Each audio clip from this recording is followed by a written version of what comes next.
eran cadáveres a los que se accedía mejor que los enterrados en los cementerios.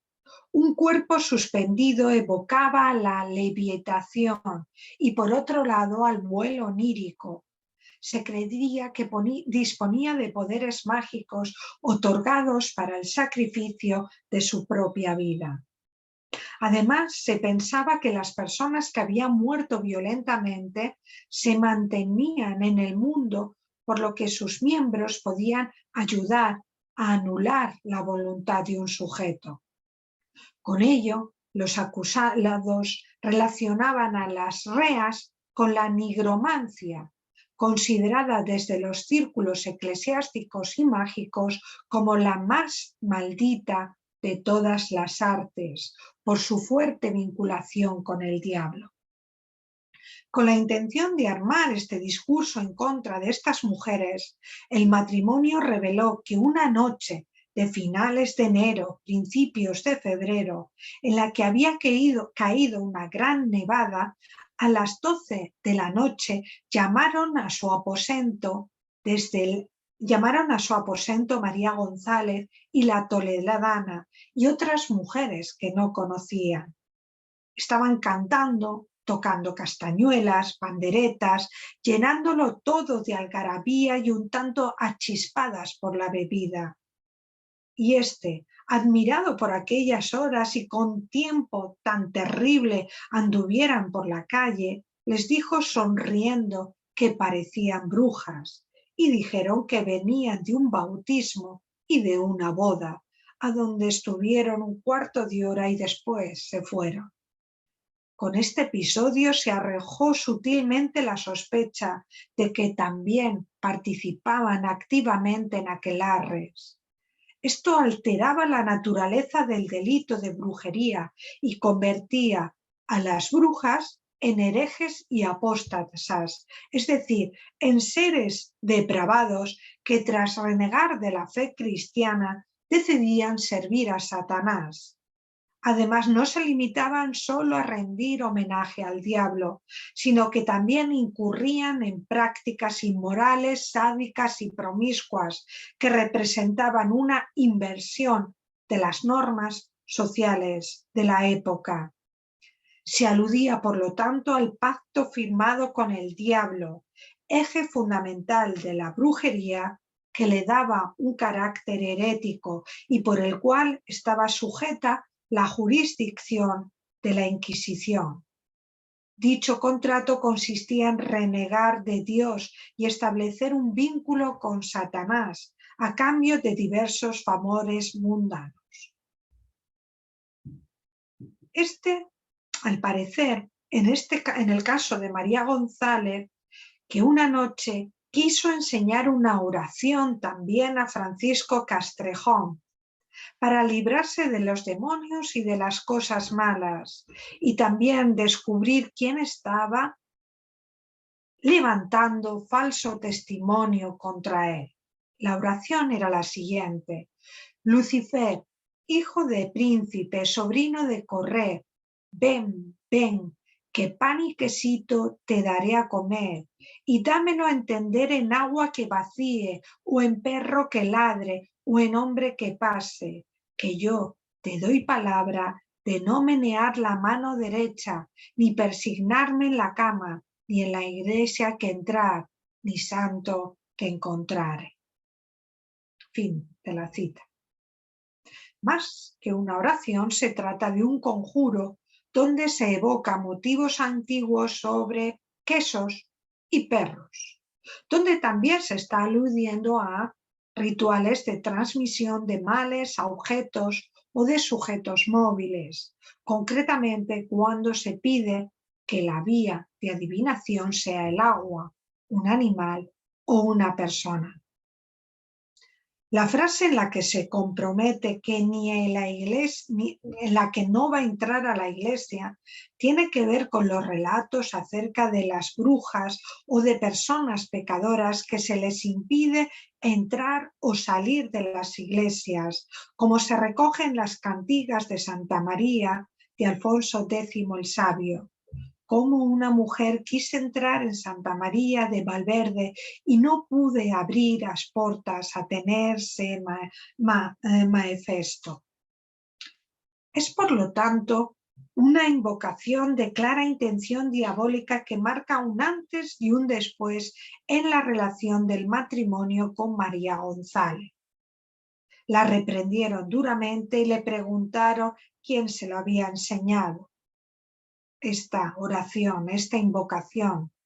Esta dijo que María la Toledana y la otra María mucho más mayor y por sobrenombre la Roma. Viendo este mal proceder de dichas mujeres, Francisco pidió a la suya que no volviera a tener trato con ellas. Francisco estaba convencido de que el fallecimiento de su hijo fue fruto de la venganza que estas mujeres tomaron contra él y su esposa por romper la relación que tenían. Las declaraciones de otros testigos del proceso vinieron a confirmar estas sospechas. Bernardo Gattari, preso en la misma cárcel que las reas, confesó que había oído hablar a estas mujeres sobre hechizos, conjuros y amarres, y que ellas sabían realizar. Catalina Ruiz relató que María de Cárdenas estaba muy preocupada por la confesión que iba a realizar María González, hasta el punto de que le rogó, por amor de Dios, no la descubriera ni dijera contra ella, aunque le dieran 1000 tormentos, sino le dijese que aquellos hechizos se los había enseñado una gitana. Parece ser que ambas Marías se denunciaron mutuamente. Si bien María González confesó que la Cárdenas, quien le había enseñado las prácticas mágicas que conocía, era por lo tanto la confrontación violenta de dos mujeres por salvarse de las penas de la Inquisición. En cuanto a la defensa de las acusadas, en un principio María González no encauzó bien su declaración, plagándola de mentiras, como que no se acordaba del nombre de su marido, que se llamaba María, que tenía 24 años, que el pan que encontraron en su arca estaba impregnado de sangre de hombre vivo. También aseguró que no sabía echar las cartas y que en casa de los Castrejón simplemente jugaba la baraja, invocando a santos para atraer la suerte. Sobre la posibilidad de adivinar el futuro a través de piedras o de cebada flotando en el agua, reconoció que se le enseñó una gitana que vivía en el Escorial.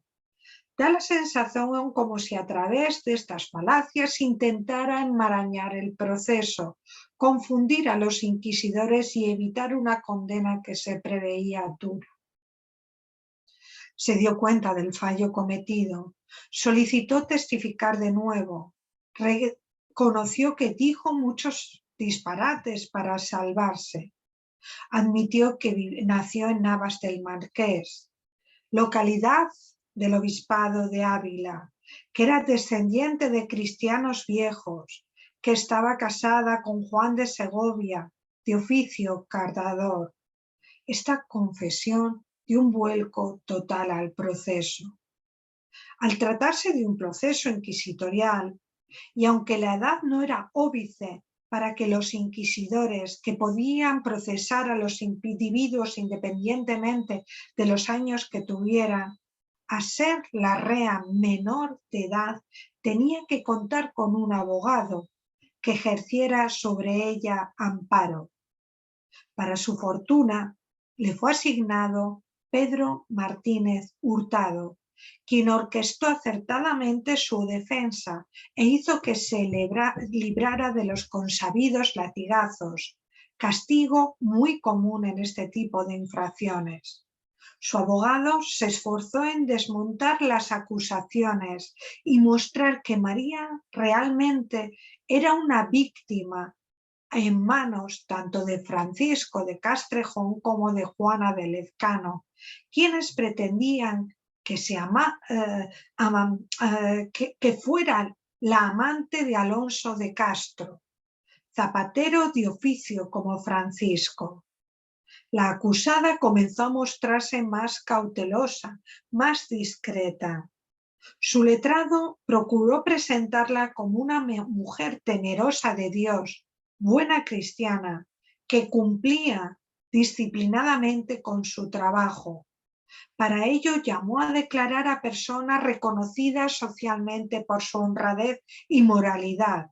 Las más destacadas y determinantes fueron Juan Lucas Macolo y Dionisio de Salas, quienes aseguraron que era respetuosa y cumplidora con los preceptos de la Iglesia. La acusada reconoció que fue María Bautista quien la guió y la enseñó a echar los naipes, pero con cierta ingenuidad explicó que para ella no había mal en ello, porque solo echaba dichas suertes para juzgar si venían muchas figuras juntas, si venían juntos los oros, decía, si había de tener dineros. Admitió que guardó en un arca sangre menstrual y así explicó el motivo. Cito el proceso. En una casa de un balcón que es conocida de María Bautista, estando en conversación con ella en casa de María Bautista, a solas por el dicho tiempo, dijo que si ésta quería que le quisieran bien aquel zapatero a quien hablaba y cuando estuviese con el mes, untase con la sangre un pedazo de pan y estando seco lo moliese y se lo diese a beber con un poco de vino, que con esto la querría, porque así le había dicho que se debía hacer en Nápoles, una valenciana, y aquesta estando con el mes mojó un pedazo de pan en la sangre, y solo para ver cómo parecía, sin intención de molerlo, ni darlo a comer, ni beber a nadie, y así lo metió en su arca, donde lo dejó. Su abogado buscó la manera de demostrar que el hijo de Francisco de Castrejón y Juana de Lezcano falleció por una enfermedad en la que su defendida no tenía responsabilidad alguna. Tanto en las declaraciones del padre como de la madre, ambos subrayaron reiteradamente que su hijo estaba bueno y sano, incluso gordo, que le metieron en la cama sin haber tenido achaque alguno, como le pareciera que le dijeran sus vecinas. Sin embargo, cuando estas mujeres fueron llamadas a declarar, las vecinas lo desmintieron, reconocieron que habían visto que hacía 8 días prácticamente habían oído al niño con un profundo catarro, que tenía el pecho muy apretado y que incluso recomendaron a su padre que lo llevaran al médico, pero el padre era muy pobre y carecía de dinero para pagar esa consulta. Tampoco debemos olvidar que el infanticidio era un medio de control de la natalidad ejercido de forma consciente o involuntaria, especialmente en la España premoderna. La causa de ello era sobre todo la pobreza en la que vivían sus padres, algo que les empujaba, por ejemplo, a beber vino para mantenerse calientes.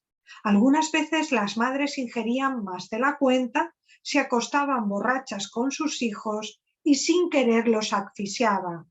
Por ello, al despertar los encontraban amoratados, llenos de contusiones, con sangre en la boca y en la nariz y en los oídos. Otra de las razones que podía explicar el alto número de muertes estaba relacionado con los maltratos que sufrían las madres por parte de sus maridos. Algunas, por venganza, dejaban de amamantar a sus hijos. En otras ocasiones, los golpes recibidos y el estado de ánimo de la madre influían en la calidad de la leche. Recordemos que en cierta ocasión Juana de Lezcano pidió a María González que le averiguara a través de las artes si su marido la iba a matar o no. También tenían sospechas sobre si Francisco le era infiel. Había una diferencia de edad entre la mujer y el marido de unos 10 años, más o menos, lo que despertaría posibles recelos y suspicacias de la mujer sobre un marido mucho más joven que ella, especialmente en el contexto del siglo de oro español. Que el infanticidio fuera una práctica generalizada no quería decir que se aceptara con normalidad. Los padres, ante la muerte de un hijo, siempre buscaron un culpable. Y ya voy terminando. Y en esta sociedad donde el miedo calaba en todos los órdenes, las brujas se convirtieron en responsables de una situación que no habían provocado. Aquellos padres que eran conscientes del delito cometido, si éste era secreto, tan solo tenían que confesarse, ya que desde el punto de vista eclesiástico era considerado como un simple descuido. Con ello la culpabilidad que pudieran sentir quedaba perdonada, pero en este caso las acusaciones no tuvieron el veredicto de inculpación deseado. El abogado de María González probó que el niño estaba enfermo días antes de su fallecimiento y propaló la duda razonada sobre la causa real de su muerte. Gracias a ello, su defendida fue condenada por supersticiosa y no por bruja, pese al gran esfuerzo realizado por el fiscal para justificar lo contrario. Y el proceso finalizó con la siguiente sentencia: y la desterramos de esta ciudad y villa de Madrid 6 leguas en contorno, por tiempo de 1 año, y sea gravemente reprendida. Y por dicho año mandamos que todos los sábados rece un parte del rosario y oiga una misa. Esa fue la sentencia. Hasta los inquisidores se dieron cuenta de que esta muchacha no era más que una víctima de un conjunto de circunstancias que le impulsaron a buscarse la vida. Sabían que no era asesina, sino una persona que tuvo que adaptarse para sobrevivir en un entorno hostil que le empujaba a la prostitución o al amancebamiento. Ella prefirió proyectar una imagen que le permitiera protegerse y resistir en una sociedad en la que la magia suponía la solución a la miseria humana. Realmente no era una bruja, era una mujer con una gran capacidad de adaptación para seguir viviendo pese a los golpes de la vida. Muchas gracias por su atención.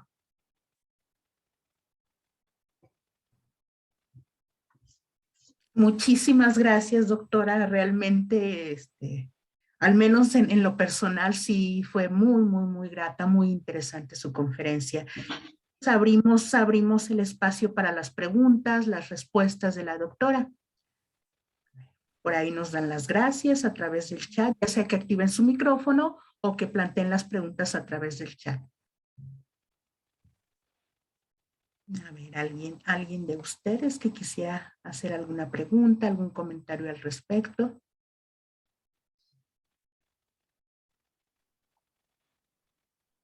Cecilia Lemos, adelante. Bueno, realmente todo lo que nos ha narrado es espantoso, espantoso en el sentido humano, ¿no? Cómo es que podemos como humanidad haber llegado a esos extremos. Me conmueve mucho, creo que tengo muchas preguntas, pero estoy muy conmovida por toda esta narrativa. Quizá la pregunta es, ¿usted qué expectativa tiene en cuanto a la sociedad moderna después de pasar por este tipo de eventos dentro de la historia de la humanidad?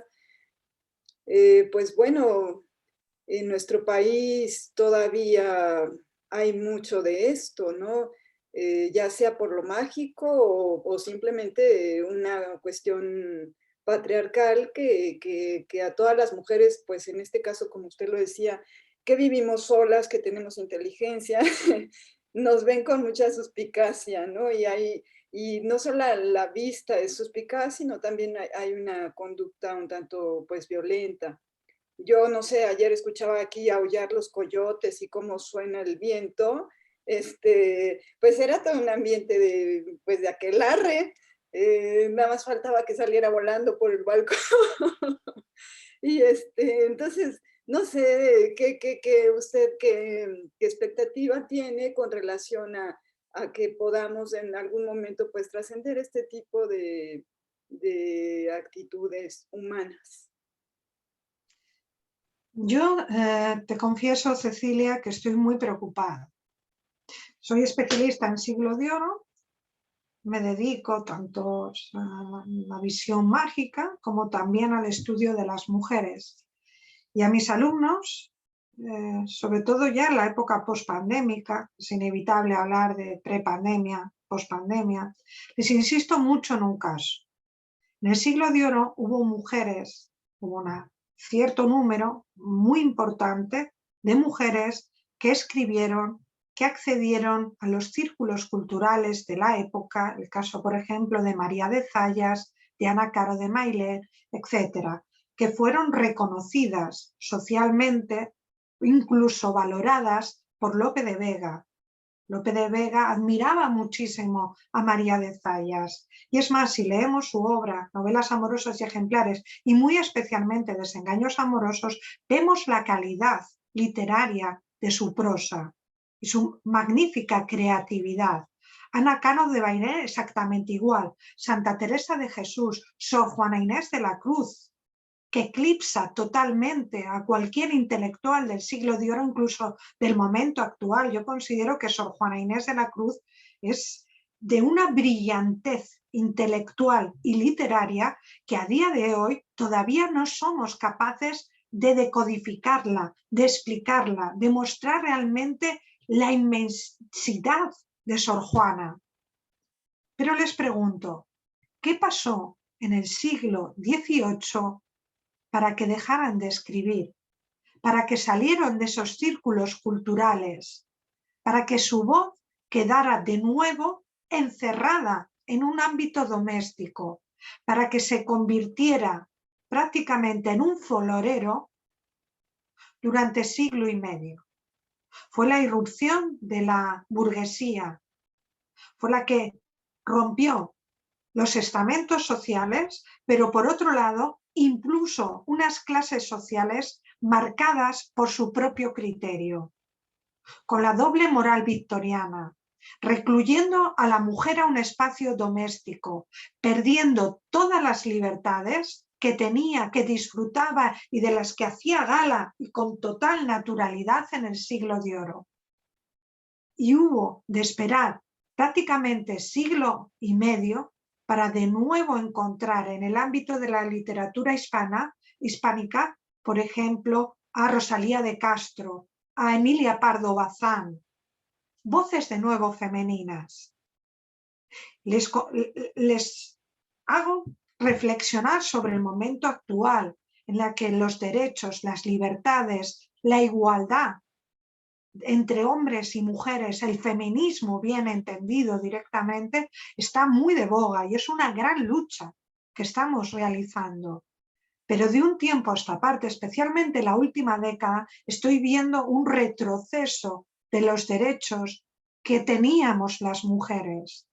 Les comento mi caso. Yo accedí, por ejemplo, a estudios universitarios, a estudios de posgrado, a un doctorado, a una plaza universitaria en igualdad de condiciones que los hombres, más que nada porque los expedientes eran anónimos y te juzgaban directamente por la calidad de lo que mostrabas, no por ser hombre o por ser mujer. Sin embargo, esto ya lo estoy viendo, un cierto retroceso, una cierta tendencia a de nuevo arrinconar la voz femenina, a insultarla llamándola bruja. Es lo que está pasando en la política española. A mí me horrorizó directamente cómo un político de extrema derecha insultó a sus colegas denominándolas brujas. ¿Quién eres tú para denominarlo de esa manera? O que hoy justamente en el periódico El País el titular de uno de los artículos era el aquelarre entre PP y Vox. estamos de nuevo volviendo a tomar tópicos de la caza de brujas para definir el momento actual. Me causa bastante estupor y miedo. Y entonces me importa mucho mantener el alerta, especialmente a mis alumnos, para que no retrocedan ni un paso, sino que vayan fortaleciéndose uno tras otro, mirando atrás, obviamente agradeciendo el gran esfuerzo que han hecho las grandes feministas. Yo soy deudora directamente de mujeres como Beatriz Monco, que ellas sí que se jugaron el tipo y su integridad física en la época de Franco, y la transición para que mi generación dispusiera de una serie de derechos y de igualdades que noto que en la última década se están perdiendo. Por eso deliberadamente yo antes firmaba con, mi nombre es María Jesús, M. Jesús. Entonces algunos, sobre todo en Europa, sobre todo en Oriente, Japón, en China, me tomaban como un hombre. Y llegaba yo ahí sorpresa, y encima con el pelo rojo. Y ahora, ya desde la última década, ya firmo como María J. remarcando directamente mi condición de mujer, mi reivindicación de los derechos y de la igualdad entre unos y otros directamente. Entonces me horroriza. Por otra parte, ha pasado algo en el panorama cultural español. Salió la resolución del Premio Planeta. No sé si ha llegado a México, es algo fantástico. El Premio Planeta este año está dotado con 1 millón de euros. El premio, digamos, más ambicioso en el ámbito de las letras hispánicas y considero que en el ámbito internacional. La persona que lo gana es Carmen Mola. Y cuando nombraron a la ganadora, se levantaron 3 hombres. Era el seudónimo que en estos momentos están utilizando hombres para vender y hacerse con parte del mercado cultural en el ámbito hispano. A mí me pareció fantástico. Eran 3 hombres, además, en torno a 50 y pico años, que de forma independiente no vendían nada, no eran conocidos ni nada por el estilo, pero que se fusionaron. 3 guionistas fantásticos y maravillosos, pero que se fusionaron utilizando de forma muy correcta y de forma fantástica totalmente los recursos de la novela negra y crearon una saga de novelas con un hilo conductor muy marcado.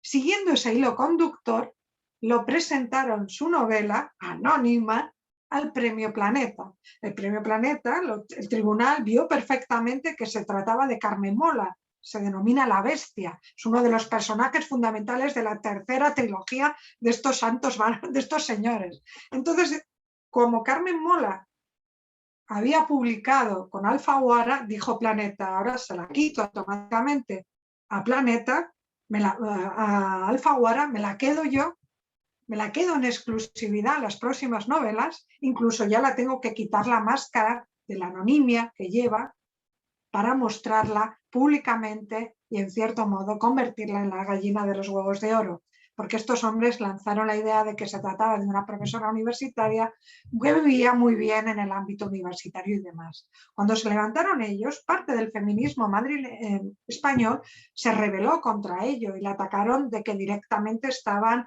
defraudando a las mujeres, no, para nada. Estaban utilizando un seudónimo y es muy significativo y reflexivo por qué tienen que utilizar un seudónimo femenino en el momento actual para tener éxito comercial. Son bestsellers, simplemente son bestsellers. Es lo que busca Planeta, vender mucho de una novela que atrape y se lea en 2 horas. Yo confieso que leí a Carmen Mola y les agradezco directamente a estos autores la escritura de estas novelas negras durante el confinamiento y me ayudaron a evadirme y no pensar en la crueldad del encierro extremo y demás. Entonces es significativo. ¿Qué está pasando en estos momentos?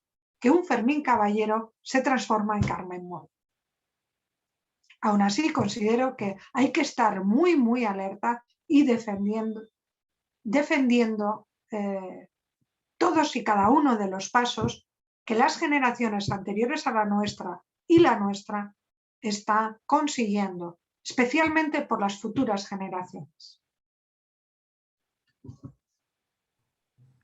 Muchas gracias. Aquí me envían comentarios de la transmisión en vivo a través del Facebook y la felicitan, una excelente ponencia. Y hay una pregunta que creo que se relaciona un poco con una pregunta o un comentario que yo también quería hacer. La pregunta es de Oscar Castellán y bueno, le pregunta, doctora, que si en la actualidad esas creencias sobre las mujeres brujas siguen vigentes o solo son un referente para estudiar el pasado. Y bueno, esta pregunta se conecta un poco con el comentario que le quería hacer del presente y el pasado. Hace que no creo que ni un mes, una vecina me decía que tiene una bebé recién nacida de 2, 3 meses y me decía que su bebé lloraba mucho, así mucho, mucho, de día, de noche, en todo momento, y que su madre, que es una persona que vive en una comunidad rural aquí en el estado, le decía que era por una bruja, que aquí en la calle había una bruja. Y me preguntaba a mí que si yo había visto la bruja o algo así. Y yo le dije, no, pues la mera verdad no la he visto. Y ya después, posteriormente, no le externé mi pensamiento a esta señora, pero yo en lo interno pensé, y creo que se relaciona con la hipótesis de su ponencia, no somos así como capaces de asumir nuestros problemas o de que el niño está enfermo o de que el niño vive en un ambiente de violencia, como creo que es el caso de esta bebé, pues lo externa de alguna manera o enfermándose, desafortunadamente falleciendo, pero como algunas personas siguen achacándole de que se trata de la bruja o que se trata que le hicieron mal de ojo al bebé, como que no hay esta capacidad para asumir la responsabilidad de el malestar de nuestro bebé o de nuestros hijos o de nuestro entorno y culpamos al otro, en este caso la bruja. Y bueno, pues creo que es una situación muy similar a la que nos narraba en su conferencia de estas 3 mujeres que padecen el proceso transitorial por un niño que ya desde antes se sabía que estaba enfermo, pero bueno, pues aquí en una situación de pobreza donde no hay para llevarlo al médico o no hay para aplicarle algún remedio, el niño fallece y se culpa a estas mujeres, ¿no? En concreto mujeres, hablando de esta cuestión de la violencia hacia ellas. Y el otro comentario es que me encantó ahorita que menciona María de Sayas y me remite a uno de sus desengaños amorosos. Creo que es el 4 o el 5, donde una mujer de la que está enamorado, un sujeto que no es su marido, y este hombre acude con un brujo. Esto me llama mucho la atención, que acude con un nigromante musulmán, si no me equivoco. Y bueno, aquí desde la perspectiva de María de Sayas, ahora no es la bruja la que hace el mal, sino va a ser el brujo, va a ser la versión masculina, ¿no? Y bueno, pues son nada más unos comentarios respecto a su ponencia que pues la verdad me encantó. Muchas gracias. Siempre en época de crisis económica, crisis social, crisis de identidad, crisis como el momento actual que estamos pasando, siempre se buscan responsables del mal que está sufriendo el individuo. ¿Y quién se alza? Generalmente el diablo. A mí me llama mucho la atención cuando, también me puso en alerta, cuando el Congreso de Estados Unidos fue asaltado y de repente en uno de los carteles se leía Pelosi, Satán. Y dije, bueno, ya están directamente demonizando a una mujer mayor que plantó cara y sigue plantando cara directamente a Trump. A lo largo de la historia de la humanidad, todo momento de conflicto es el otro, el enemigo, el satanizado. Y dentro de este contexto, las mujeres, especialmente las que llaman más la atención, son las más tachadas por brujería. Entonces hay que mantenerse muy, muy al tanto. Saddam Hussein, por ejemplo, también fue acusado en su momento de Satanás. Es decir, es una excusa para justificar una realidad de la que no quiere uno comprometerse. y el momento actual es el de los más idóneos. Yo todavía no he... Hay un libro bellísimo, no le tengo en estos momentos, es de... tengo el estudio lleno de... Es de Gerardo Fernández, en los que es un gran antropólogo de de la Universidad de Castilla-La Mancha, en la que vincula el diablo con el COVID, desde el punto de vista antropológico. Entonces, ese tipo de vinculaciones y demás son las que más patentes en el momento actual. Lo de su vecina es obviamente fruto de la superstición, del imaginario colectivo que discurre en todo el occidente. Entonces es buscar, mi hijo también lloraba muchísimo y demás, no creo que hubiera brujas, es que era agotador directamente y demás, pero en lugar de aplicar la razón o la lógica o demás, buscar siempre la causa de fenómenos mágicos, sobrenaturales, para justificar una realidad que posiblemente es mucho más sencilla de solucionar. Muchas gracias, doctora. Hay por aquí otros comentarios en el chat. Nos pregunta Jesús Ugarte, ¿en algún momento o en alguna obra de la época del Siglo de Oro, las brujas dejaron de tener esta connotación peyorativa?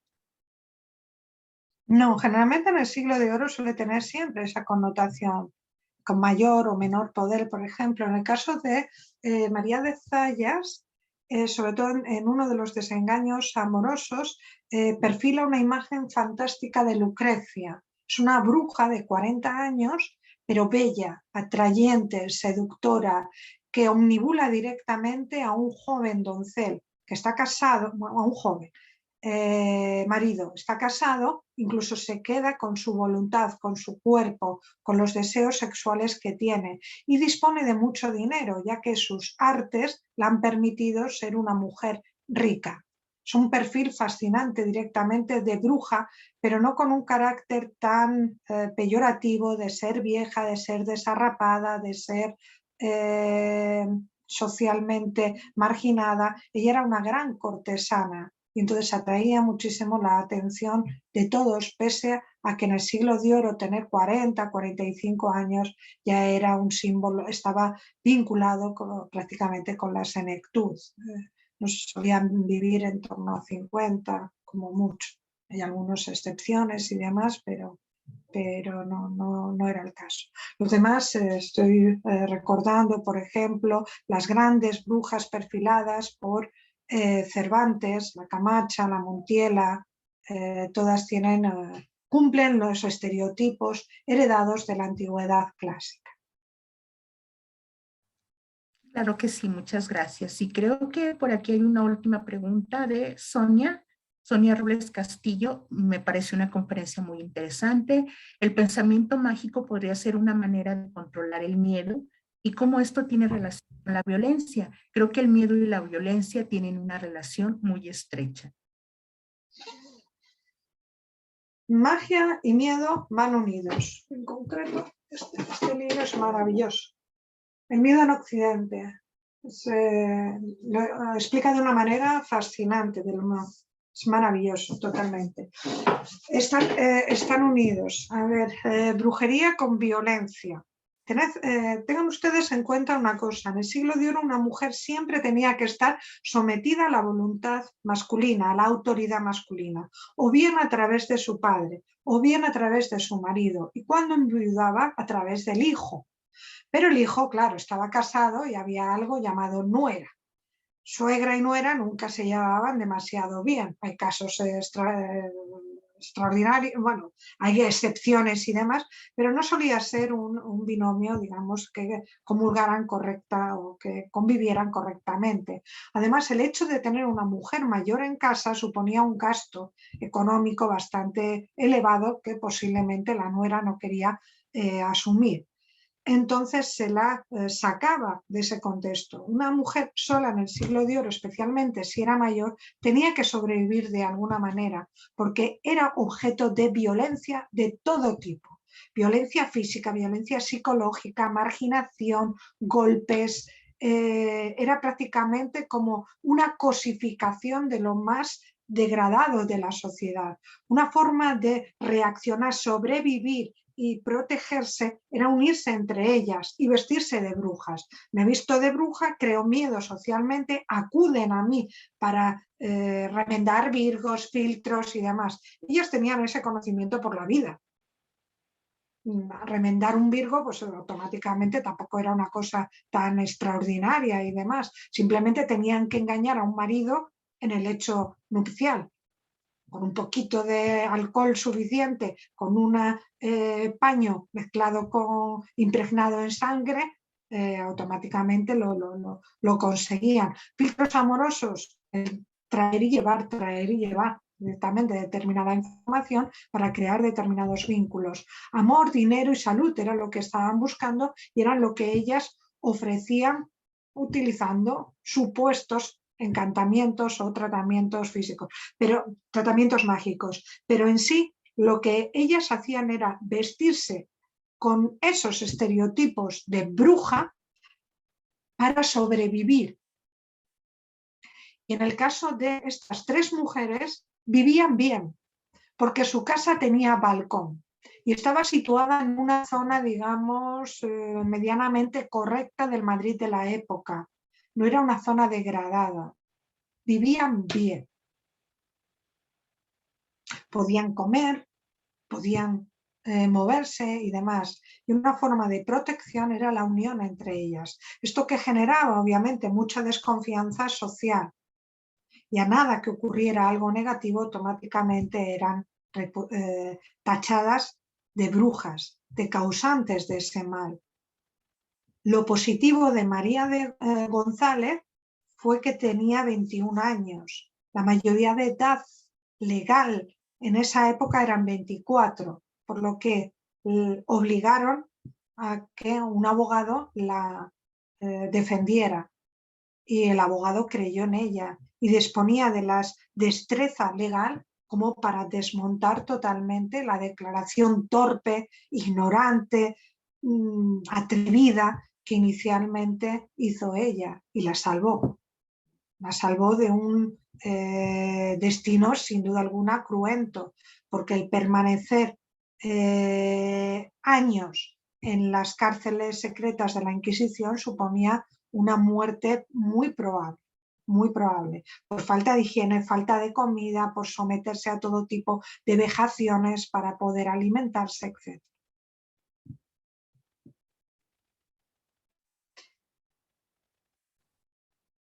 ¿Alguna pregunta más? No sé si existe alguna otra pregunta, algún comentario. Nada más les comento antes de dar por concluida esta sesión de que ya está la lista de asistencia en el chat para que se registren. Y bueno, creo que si no hay ningún otro comentario, pregunta, le agradezco muchísimo, doctora, por su presencia, por haber aceptado esta invitación y por su conferencia, que realmente fue muy enriquecedora.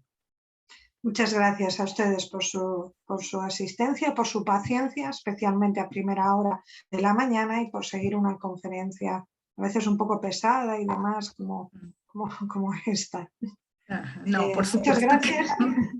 Ajá. Muchas gracias a Nos ustedes. vemos muy pronto. Felicidades. Una excelente conferencia, de mi parte. Son muy benévolas, la verdad. He de confesar que a estas alturas de curso presencial y estoy un poquito cansada, pero no podía por menos de aceptar y agradecer la invitación que la doctora Moncada me hizo hace unas semanas. Muchas gracias por pensar en mí, por contar conmigo y la siguiente ya presencial, ya carnalmente. Ah, sí, sería genial. Claro que sí. Sí. Bueno, pues un gusto. Ojalá la escuela siga colaborando también con usted. Ahora que todos los alumnos escuchan, quisiera decirlo, ¿no? Ojalá podamos afirmar este lazo entre la Unidad Académica de Letras y usted en los años que vienen. ¿Sí? Seguro que sí. Gracias. Gracias. Chao.